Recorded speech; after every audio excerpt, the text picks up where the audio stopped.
Wrapping up Wildcast for the semester, new details on the shooting that occurred last semester, as well as a look into safety during sports gambling. Plus, a final political pulse segment and a recap of Arizona sports. Wildcast starts right now.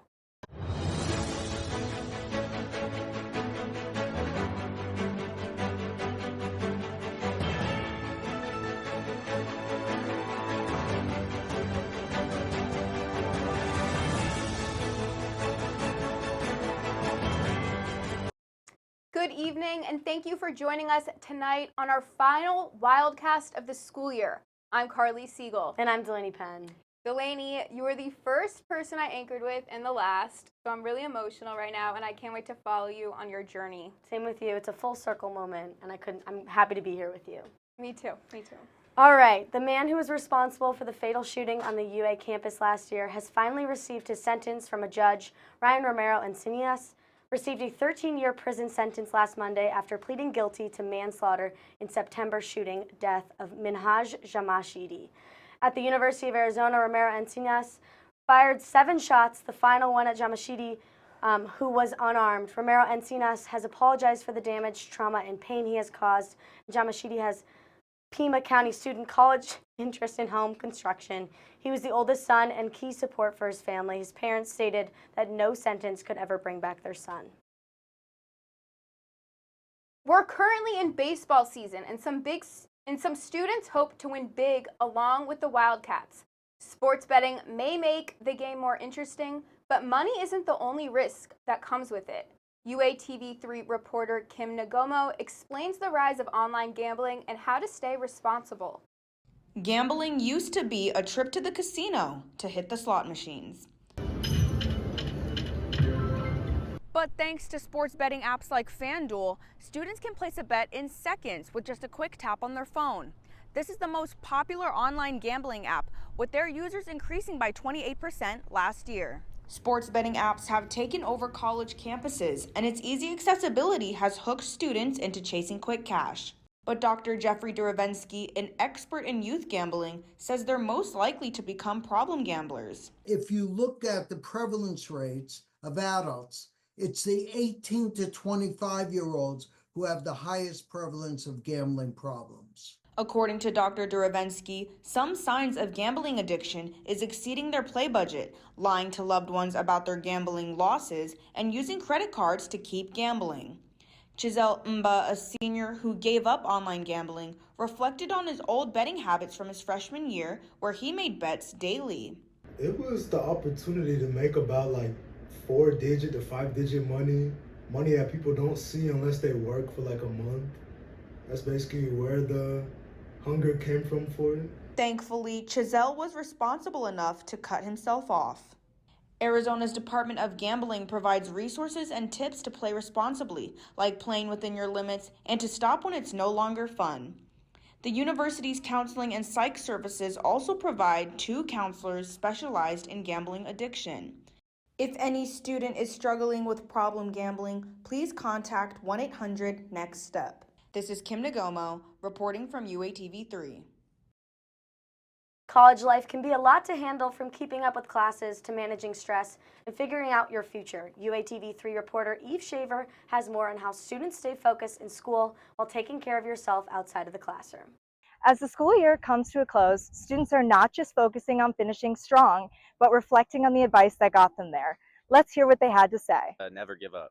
In the beginning of the year, when everyone says college gets better, it actually does. Be open to everything and every opportunity. If you look for the happiness in things, then you're going to find the happiness in things. It's okay to mess up. You could always try again. Just keep your circle small and with people that'll support you. Important to put yourself out there. Say hi to the people that you've seen before, you've met randomly. Take one thing at a time, everything works out. When I get an assignment, doing at least 1 page that day. Everything happens for a reason.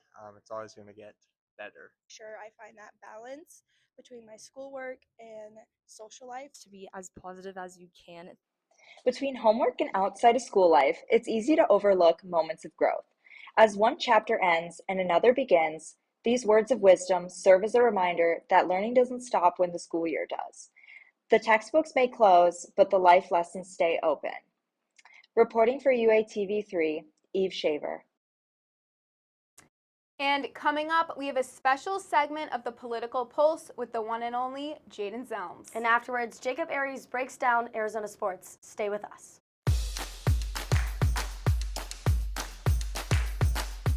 I'm Kate Condon, and you're watching UATV3. This is Madeline Heinrich, and you're watching UATV3. I'm Jaden Zelm. I'm Dimitra Alarcon. I'm Carly Siegel. I'm Delaney Penn. I'm Gabby Rosenberg. I'm Rachel. My name's Simone. I'm Isabella Will. I'm Avery Klein. I'm Joey Bernal Alonso. And I'm Pablo Rojas. And you're watching A look into the university suing the Trump administration, and details out here on how the national tariffs are affecting the legislator in setting their budget. It's getting political now on the Political Pulse.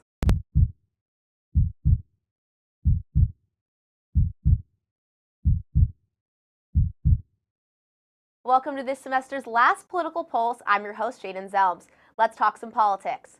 The Trump administration is clashing with some major national universities over federal grant cuts. More than 150 colleges and university presidents, not including the University of Arizona, have signed a strongly worded letter condemning what they call unprecedented government overreach into higher education.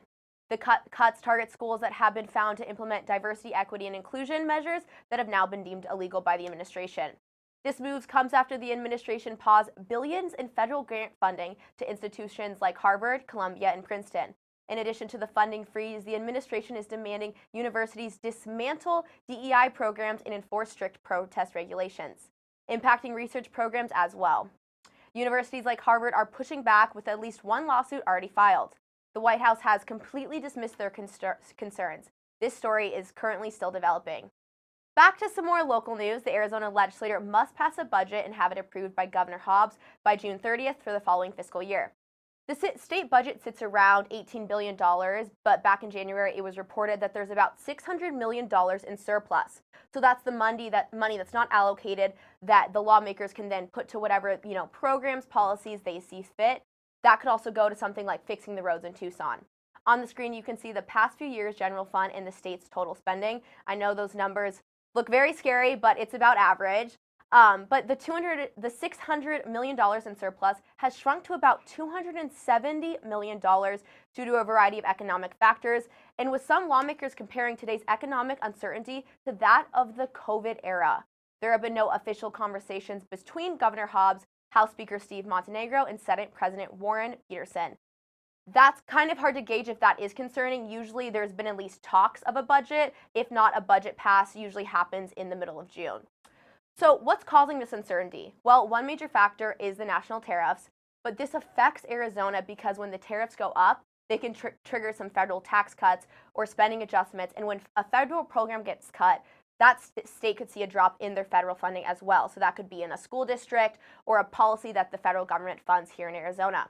This puts a lot of pressure on state lawmakers to decide if they need to raise taxes to make up for those lost funds. That said, it's very unlikely Governor Hobbs would support a tax hike, especially with her re-election in 2026, because, people don't like tax hikes, and that's not going to get you re-elected. Bottom line, federal economic uncertainty is making it hard for Arizona to finalize a state budget, and lawmakers are still waiting to see if they'll need to offset some of the funding gaps before making that big decision. Well, that's a wrap on my political news. But one more thing, I have a message. This past year serving as general manager has been full of ups and downs, but also one of the most rewarding experiences I've had, and I definitely learned a lot. In my role, I started this segment, The Political Pulse, because I love talking about politics and getting to spread that to our viewers and talk about how to localize it and bring it back down to here. Writing this segment and putting it together with our production team has really showed me that this is what I want to do in my career. And I'm excited to get to do this as my career, starting as a reporter in Nevada. It's funny how I ended up, again, in a very polarizing and a big flip state like Nevada. I'm excited to conquer Nevada politics, and hopefully they're ready for me. But as I sign off for this last time, thank you for everyone that's watched, and I hope someone lucky will get to take over my segment upon my graduation. For the last time on UATV3, but really just the beginning, it's been a pleasure talking politics with you. I'm Jaden Zelms.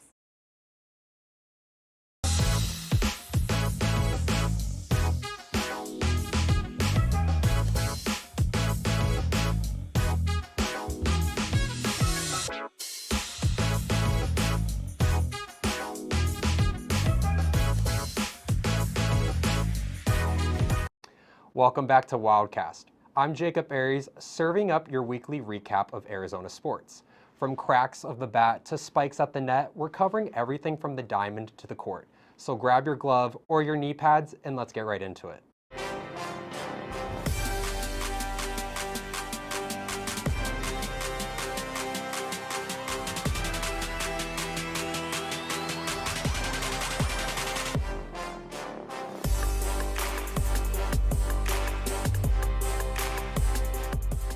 The semester may be coming to an end, but both Arizona sports and the weather is heating up. Many teams and highlights happened this past weekend, so let's get right into it. Arizona men's golf finished strong at the Big 12 championship led by sophomore Philip Yakabig, who placed 10th overall with an even par performance. Senior Johnny Walker tied for 28th at the 6 over par, while Timothy Jung and Jackson Koivon both tied for 36th. Davis Cooper rounded out the lineup in 51st place. The Wildcats finished 6th as a team in a deep and talented field. Their final round score was .285, which was among the lowest of the day. With confidence growing, they now turn their attention to the upcoming postseason. Moving on to beach volleyball, the Sandcats traveled to Fort Worth, Texas for Big 12 tournament play. The Arizona beach volleyball team opened their Big 12 tournament debut with a pair of hard-fought 3-0 losses to number 2 seed Arizona State and number 4 seed Utah. Despite a weather delay, the Sandcats fought hard, with Kylie Fitzsimmons and Brooke Bluvertrovic coming close to pulling off an upset against ASU, but falling 21-23 and 23-25. In the elimination match against Utah, Arizona showed grit but couldn't get back on track, losing 3-0. With a season record of 18-12, they now wait to see if they will be selected for the NCAA Beach Volleyball Championship. Arizona baseball traveled to Lubbock, Texas this past weekend for a 3-game series against Texas Tech. Friday's game was postponed due to weather, pushing the action to Saturday.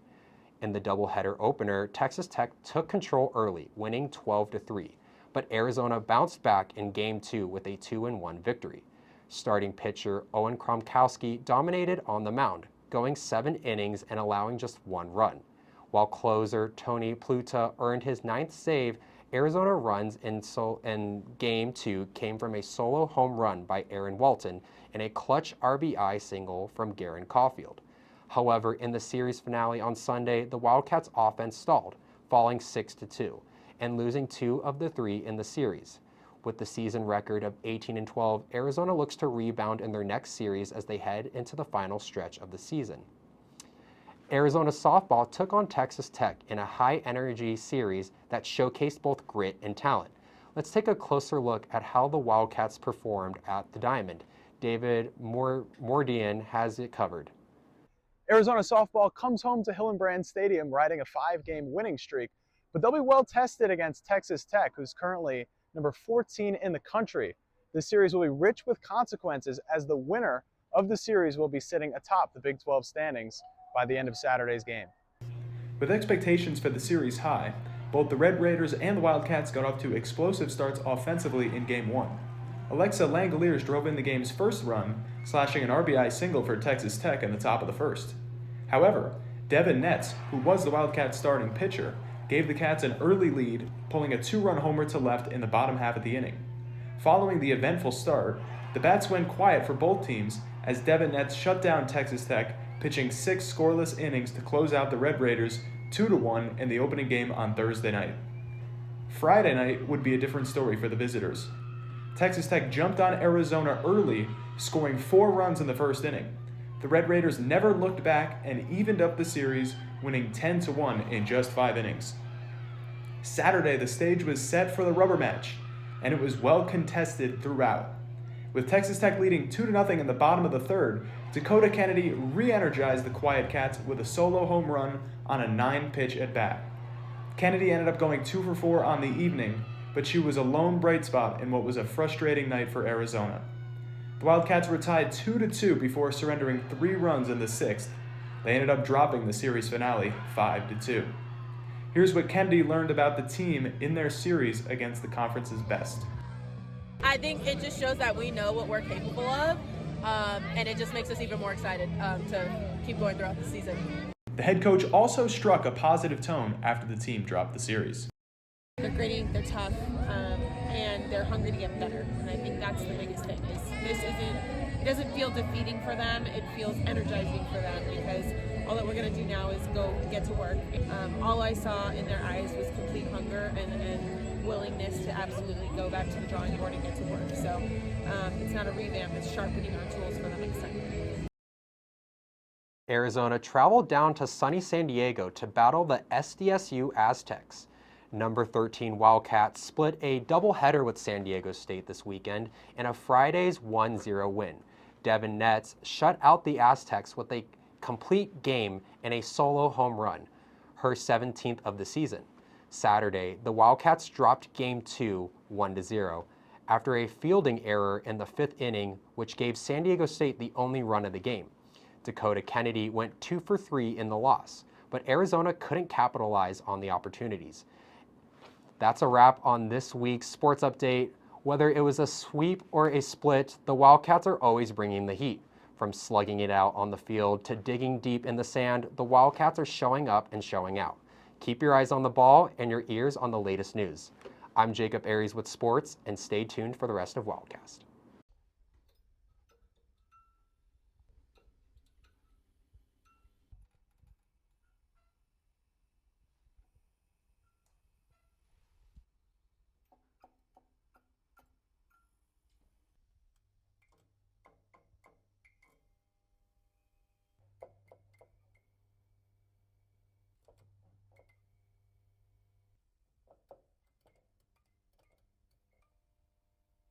And with that, we're now finishing up tonight's Wildcast. Be sure to like us on Facebook, follow us on Instagram and Twitter, and subscribe to our YouTube channel so you can catch all of our shows you may have missed. Once again, I'm Carly Siegel. And I'm Delaney Penn. Be sure to tune in to Wednesday for the starting lineup. It'll be the final one of the school year, and you won't want to miss it. Have a good night.